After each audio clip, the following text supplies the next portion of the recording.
এই সিরিয়ালটা দেখলে আমার খুব কান্না পায়। হ্যাঁ, এটা খুব দুঃখের সিরিয়াল। তোদের ভাইগুলো বেশ ভালোই আছিস তাই না? এ কি ফুটো, তুই এখন লেওরা এক হোমোচুদার জন্য আমার ঘুম উড়ে গেছে, আর তোরা এখানে বসে বসে সিরিয়াল দেখছিস? বাড়া তোর আবার এত রাতে কি হলো? এত খোঁচে আছিস কেন? লেওরা খানকির ছেলে শালার জন্য আমার বাড়িতে টাকাই দায় হয়ে গেছে। তোদের ভাই হোমোচুদার বাল প্যান্ট খুলে দিচ্ছে, প্যান্টের ভিতরে হাত ঢুকিয়ে নাড়ি দিচ্ছে। বোধ হয় এভাবে কি থাকা যায় নাকি? এই গার মেরেছে ফুটো, তোর শালা যে এইরকম, এ তো আগে জানতাম না।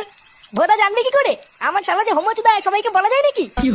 বেশ ভালোই হলো ফুটো, তোর শালার কাছ থেকে মাঝে মাঝে একটু ফিরি ফিরি হ্যান্ডেল মারিয়ে নেবো।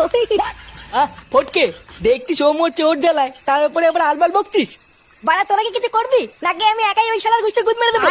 লেওরা তুই অত মাথা গরম করিস না ফুটো, দাঁড়া কাল সকালটা হোক, আমাকে একটু ভাবতে দে কি করা যায়, তারপর তো শালার ব্যবস্থা করছি।